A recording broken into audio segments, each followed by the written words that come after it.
I never thought I'd find myself in this situation, caught between the weight of a secret and the fragile bonds of newfound friendship. It's a story that began over a decade ago, when I was just a young woman in my early 20s, naive and still clinging to the remnants of my first love. Back then, I started casually sleeping with my ex-boyfriend from high school. It wasn't a regular thing, just once or twice a year when loneliness crept in or nostalgia took hold. He was familiar, safe, like returning to an old home where every creaky floorboard and chipped paint held a memory. We had been each other's firsts in every sense of the word, and that connection seemed to pull us back together time and time again. I didn't think much of it at the time. We were both young, unattached, and seeking comfort in the familiar. It felt harmless, a secret little indulgence that didn't hurt anyone. That is, until he started dating someone new. I first heard about her through mutual friends, and I immediately stepped back. Whatever we had been doing, it wasn't worth interfering with a real relationship. I told myself it was over, that chapter of my life closed. But fate, it seems, had other plans. One night, at a party I hadn't even wanted to attend, I ran into her. She cornered me, her eyes sharp with curiosity and something else I couldn't quite place. Maybe it was insecurity, or jealousy, or just plain meanness. Whatever it was, it made me uncomfortable as she peppered me with questions about my past with her boyfriend. She wanted to know everything. Did I lose my virginity to him? Did he tell me he loved me back in high school? Each question felt like a little jab, designed to make me squirm. I answered as vaguely as I could, trying to be polite while silently wishing I could disappear. By the time I escaped that conversation, I was left with a sour taste in my mouth and a strong dislike for this woman I barely knew. Looking back, I know what happened next was petty and wrong. But at the time, all I could think about was how she had made me feel small and insignificant, like my past with him was something dirty and shameful. So when he reached out to me a few months later, I didn't say no. I told myself it was just one more time, a way to reclaim something she had tried to tarnish. But it wasn't just once. A year later, we ran into each other again, and history repeated itself. I knew it was wrong, but I couldn't seem to stop myself. It was like an addiction, the thrill of the secret mixed with the comfort of the familiar. Years passed, and I heard through the grapevine that they had gotten engaged. That was my wake-up call. I realized that whatever justifications I had been making to myself, whatever excuses I had concocted, they weren't enough anymore. I was actively participating in hurting someone else, and I couldn't bear that knowledge. So I did the only thing I could think of. I cut all contact with my ex. I blocked his number, unfriended him on social media, and tried to put that whole chapter of my life behind me. I thought that was the end of it. I focused on my career, on building a life for myself that didn't revolve around past mistakes and secret rendezvous. I joined a local running club, made new friends, and started to feel like I was finally moving forward. But life has a way of bringing things full circle. Just when I thought I had outrun my past, she showed up at the running club. At first, I panicked. I considered quitting the club, finding a new hobby, anything to avoid facing her. But as the weeks went by and we started spending time together in group settings, I realized something unexpected. I actually liked her. Away from the charged atmosphere of that long-ago party, she was funny, kind, and supportive. We bonded over shared interests and the camaraderie that comes from pushing yourself alongside others. Slowly but surely, she became a friend. And that's where I find myself now, caught in a web of lies and half-truths of my own making. Every time we talk, every time we laugh together, I feel the weight of my secret pressing down on me. I know what I did was wrong. I know I was the other woman, the one who helped her husband betray her trust. But now, years later, I find myself wondering, do I owe her the truth? Part of me argues that it's in the past, that dredging up old hurts will only cause more pain. What good would it do to tell her now? Her marriage seems strong, they have a life together. Wouldn't telling her just be selfish, a way to assuage my own guilt at the expense of her happiness? But another part of me feels like a fraud every time we interact. How can I call myself her friend when I'm hiding such a huge secret? Don't true friends owe each other honesty, even when it's difficult? I've gone back and forth on this more times than I can count. Some days, I'm convinced that keeping quiet is the kindest thing I can do. Other days, the guilt eats away at me until I'm sure I'll blurt out the truth the next time I see her. I know I was wrong to sleep with him when they were together. I know that my actions were selfish and hurtful, even if she didn't know about them at the time. But now, years later, I find myself questioning whether my continued silence is just another form of selfishness. Am I protecting her by not telling her, or am I just protecting myself? Am I sparing her pain, or am I denying her the right to make informed decisions about her life and her marriage? These questions keep me up at night, turning over and over in my mind like the steady rhythm of feet on pavement during a long run. I've considered talking to other friends about it, seeking advice, but I'm afraid of how they'll see me. Will they judge me for my past actions? Will they think I'm a horrible person for even considering telling her now? The fear of their reactions keeps me silent, trapped in my own internal debate. Sometimes, I think about how I would feel if the situation were reversed. If I were married, would I want to know if my husband had cheated on me years ago? Even if the relationship seemed strong now, would I feel betrayed by the lie? Or would I prefer blissful ignorance? The truth is, I don't know. And that uncertainty makes it even harder to decide what to do. I can't put myself in her shoes because I don't know how she would react. Would she be grateful for the honesty, or would she hate me for destroying her trust in her husband? Would she appreciate knowing the truth about her past, or would she resent me for bringing up old wounds? As the days go by and our friendship grows stronger, the weight of my secret becomes heavier. Every shared laugh, every confided worry, every moment of connection feels tainted by what I'm hiding.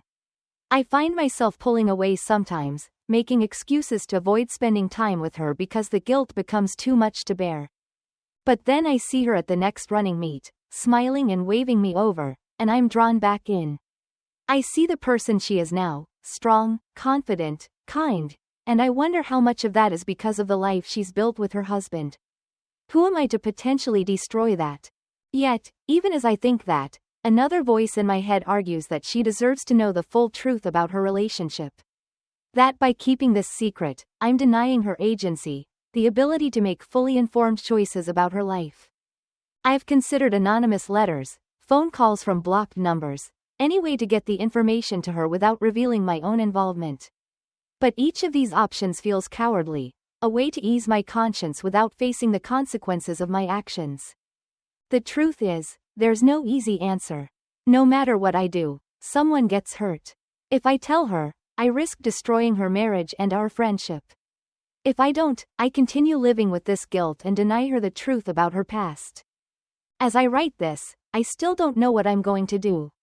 Each day brings a new resolution, only to be second-guessed and overthrown by the next morning. I know that eventually, I'll have to make a decision. I can't keep living in this limbo forever, torn between truth and silence, between past and present. For now, I continue to run. I lace up my shoes, hit the pavement, and try to outpace my guilt and indecision. With each step, I hope for clarity, for some sign that will point me in the right direction. But the only thing I'm sure of is that there are no easy answers, no clear-cut right or wrong choices. In the end, I'll have to live with whatever decision I make. Whether I choose to tell her or keep my silence, I'll have to face the consequences of my actions, both past and present. And maybe that's the real lesson in all of this. Our choices, even the ones we think are behind us, have a way of catching up to us. The past is never truly past, and the decisions we make echo through our lives in ways we can never fully predict.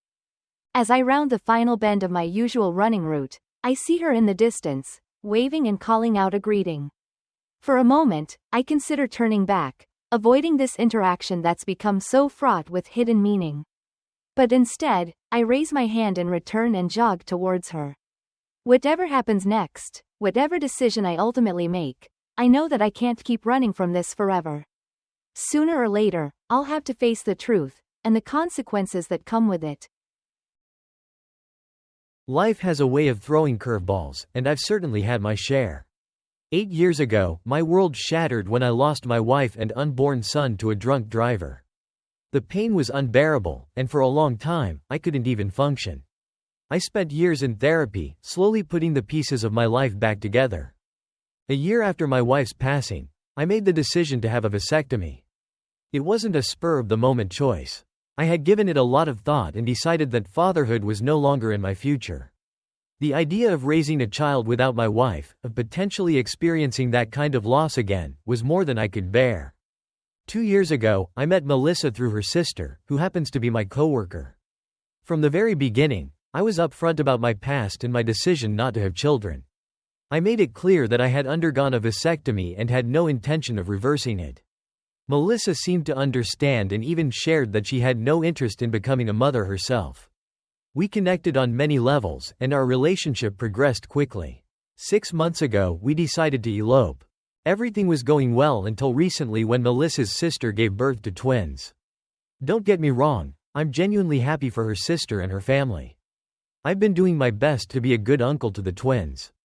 However, this event seems to have triggered something in Melissa. Since her sister had the babies, Melissa has been pressuring me to get my vasectomy reversed. She wants us to try for a baby through IVF.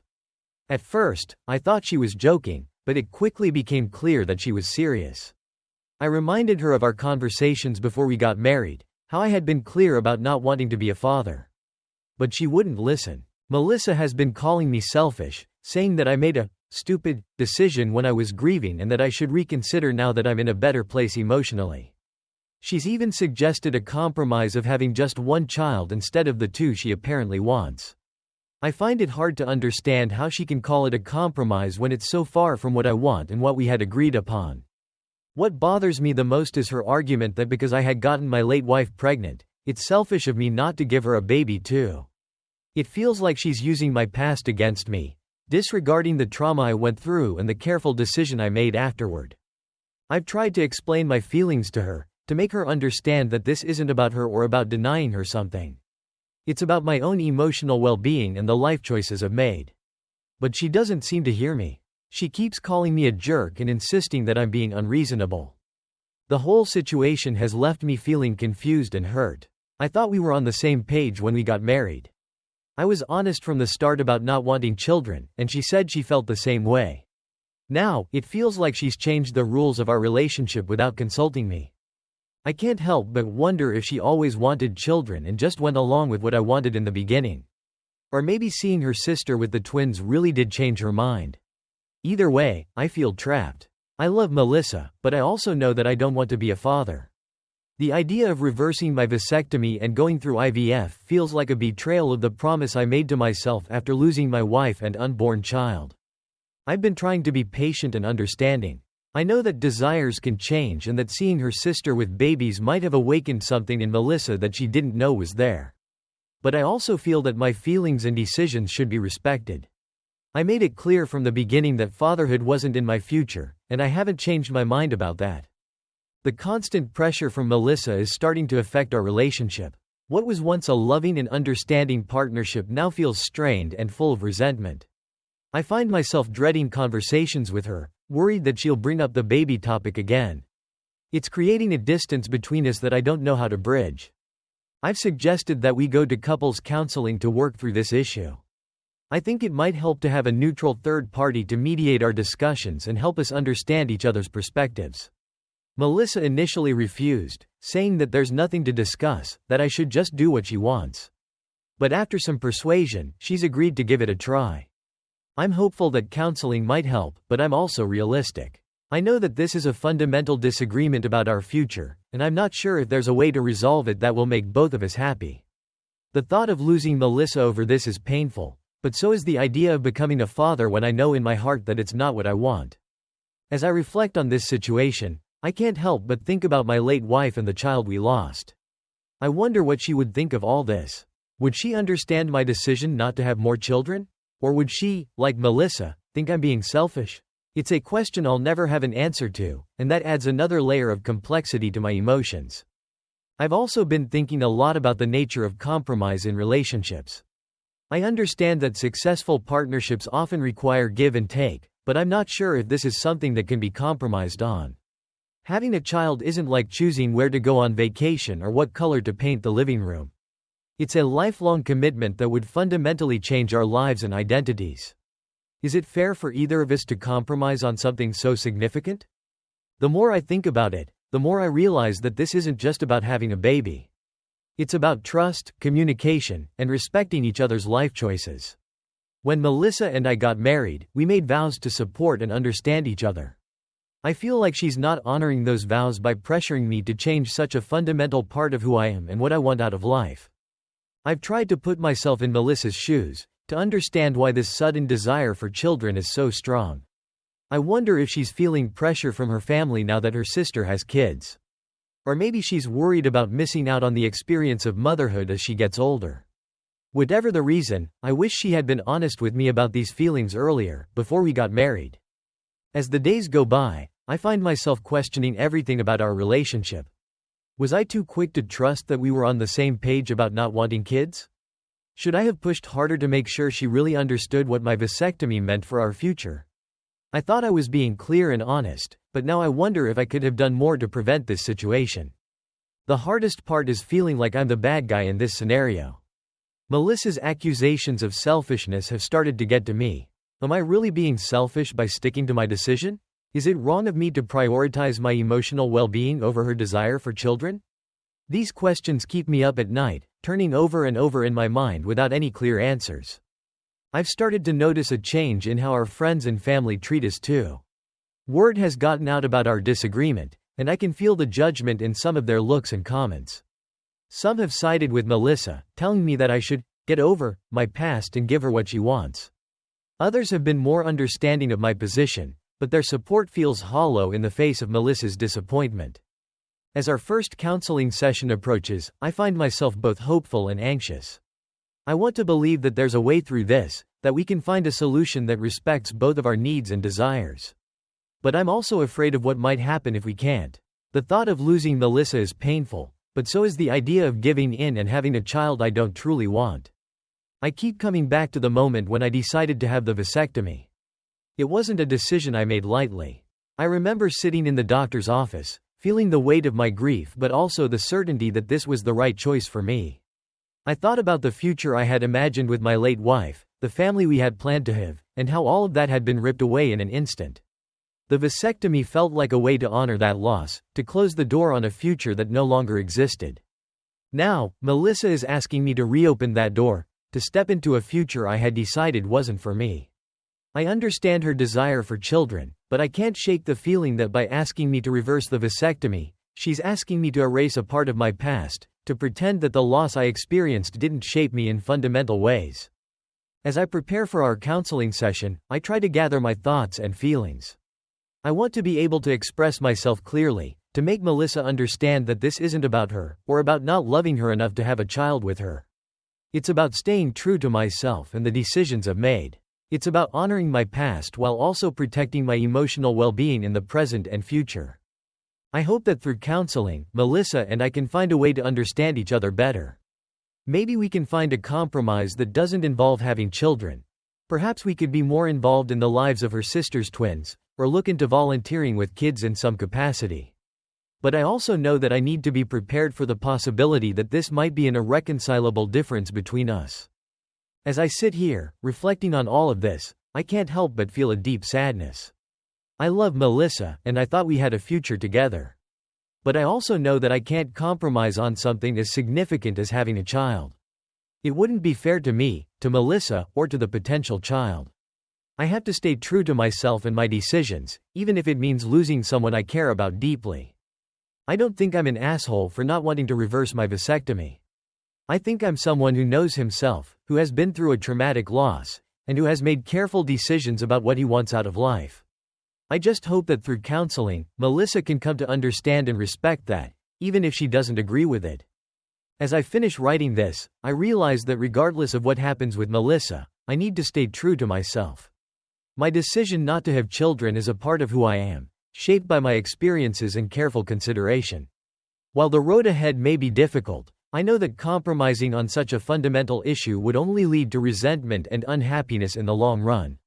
I have to trust that by being honest and staying true to myself, I'm doing the right thing, for me, for Melissa, and for any potential child that might have been brought into this complicated situation.